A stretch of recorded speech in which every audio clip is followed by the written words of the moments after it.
is Tarik Talk.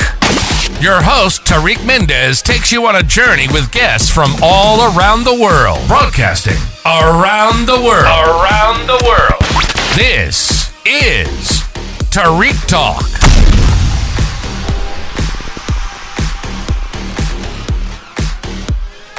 Alright guys, today I am at Affordable Art Fair at booth F3 with Harsh Collective. Can you tell us about this amazing gallery a little bit? Yeah, so I'm Etta, the founder of Harsh Collective, and we're here today with 3 female artists, all kind of talking about the places they call home outside of the U.S.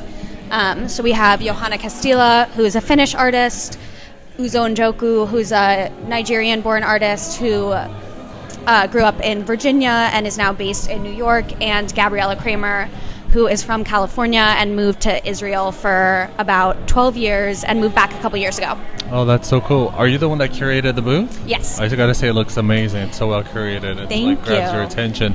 So you have a total of 3 artists, correct? Yes, in this booth. Okay, that's so cool. And you represent more artists in your gallery? Yeah, we've worked with probably over 40 artists in total, but we don't exclusively represent any of these artists because we don't have a permanent location, so we don't want to limit them to just showing with us when we can't be sure what opportunities we'll have for them. Absolutely, that makes so much sense. And is this your first time at the Affordable Art Fair? It is, yes. So we were lucky enough to receive the fellowship, and it is a program for 3 editions of the fair, and this is our first time around. Oh wow, congratulations, that's so cool. Thank you. And do you have any other art fairs you're participating this year or next year?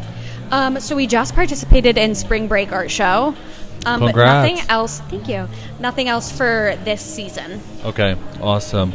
And then how, a little behind the scenes, how did you put this together? How was that experience for you? Yeah, so I've worked with all of these artists before. We had a solo show with Uzo in 2023 called Apartment 26, and she showed some of these works, and we turned the gallery into the apartment that she paints in the paintings. Yeah. And so this wallpaper she designed, oh, wow. and we had it installed in the gallery for that show, and we kind of built out a living room with some of her furniture designs That's as amazing. well. And then we have Johanna, who also had a solo show, and her work is a mixture between textile and painting. And something really interesting is that she has, because she kind of just paints freely on canvases and then tears them up and sews them back together, there's actually painting on the other side. So what we did was hang them from the center of the room so people could see both sides. That's so creative. And then we have Gabriella Kramer, who is here with us today, and she is an abstract painter, and we paired her with another artist named Nicole James. So we had small exhibitions with all 3 of these artists, and I thought they went really nicely together. Oh my god, they absolutely do. That's so cool. And do you represent mostly painters, or do you have photographers, sculptures? Yeah, so we mostly do painters, but we're always looking for other mediums. Sculpture and photography can be a little bit hard because you have to think about printing the photography and framing it, which can be expensive. And working with emerging artists, we don't always have the funds on their end to have all of that production. Yeah. And as an emerging gallery, we can't always take on that overhead. And then sculpture, you have to think about pedestals and that kind of thing, but we're always open to it, and we really like to make the space immersive, and sculpture is a great way to do that. Oh, I love that. And were you always in the arts? That's how did your love of art, where did your love of art come from? Yeah, so I grew up always doing different forms of art. My mom went to art school, and she's a sculptor. Oh, nice. And she also restores antiques, but her parents were both painters, and they were studying under abstract expressionists in the 60s, and they were really involved with legislation that was going on to find affordable housing for artists, and they ended up buying 2 buildings in the West Village with another family, which at the time were pretty cheap. It wasn't a developed neighborhood yet, and it obviously grew a lot in value, and they put the grandkids' names on it as we were born, and so it sold when I was in college studying art history, and I had been interning in the art world. And I really enjoyed working with artists and kind of being hands-on with the art itself, but found that the art world wasn't the place I had hoped it would be. Yeah. So when I found out I was getting money from that building selling, I started planning a gallery. And I took business classes in college and used it as my project for all of those classes and got feedback on my business plan. And then when I graduated, kind of just went head first. Oh, wow, that's amazing. Yeah, the business. Congratulations. Thank and you. Where do you see Harsh Collective in like 10 years? Like, what do you hope to do? I hope we have a brick and mortar, a permanent space. I really hope that we have the opportunity to do a lot of events where we can build a little bit of a community in the art world and make it more of a welcoming place. Yeah. Really make artists and art lovers be that place where they can connect. Yeah. And collectors can get to know artists can get to understand collectors and viewers. That's amazing. Kind of mutually beneficial, enjoyable space. That's so cool.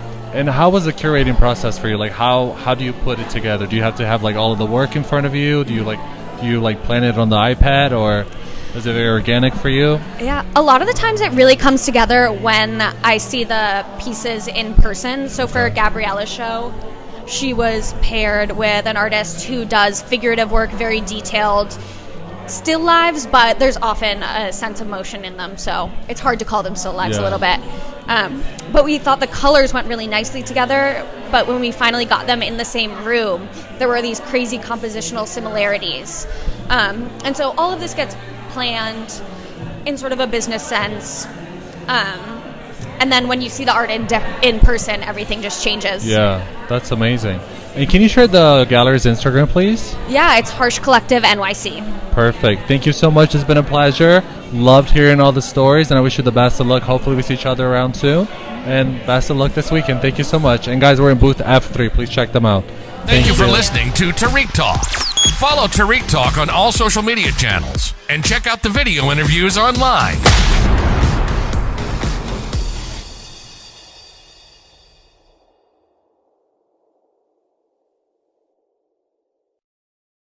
This is Tarik Talk. Your host, Tarik Mendes, takes you on a journey with guests from all around the world. Broadcasting around the world. Around the world. This is Tarik Talk.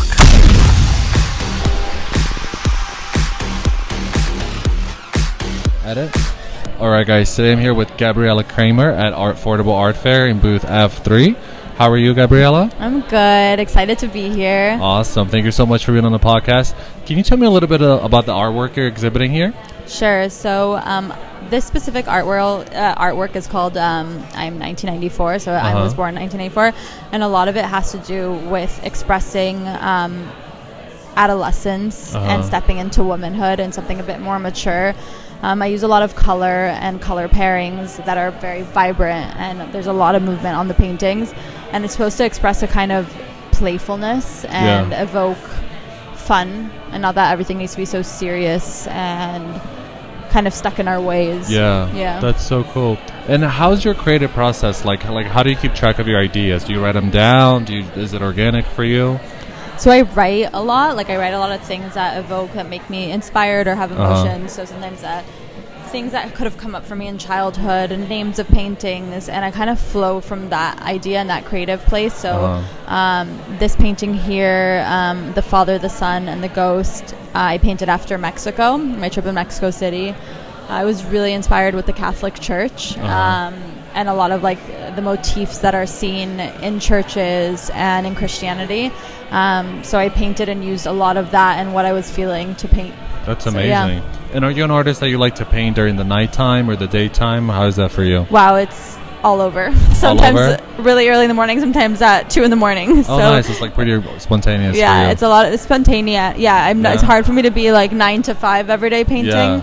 It's sporadic throughout the day. Yeah, I love that. And what's your studio process like? As soon as you get to your studio, you're able to sit down and paint? Or can you have a coffee, meditate, I get a coffee, and I like putting on the radio because I like being surprised. So I put on 101. And do you like the speaker, or do you prefer headphones? I actually just use my computer speaker. Oh, nice. That's cool. Just to have not something pressed up against my ears, and I like to just hear the space. Yeah. And then I kind of do a little movement and then start painting. Oh, that's so cool. And do you work mostly with paintings, or do you do other mediums? So I do mainly paint. So I do a lot of painting. Sometimes I do works on paper. Okay. Okay. But the main thing is paint. I like to get down and dirty and use a lot of mediums. Oh, that's so cool. Yeah. That's so cool. And do you work with, is it acrylic or oil pastels? So I do, it's also oil, also Okay. oil pastels, oil stick, spray paint, acrylic, graphite, ink. There's about like 7 to 9 different mediums on each painting. That's so cool. Yeah. And is the process very organic for you? Like, are you able to start a painting and like, do you have to finish, or can you like bounce back and chill? No. Some paintings it takes me months, and there's like a lot of them have layers. So it's just until I feel that I've expressed what I wanted to. Some I can finish, and sometimes I've done paintings in 24 hours of like 2 back-to-back days of just being in the studio all morning to night.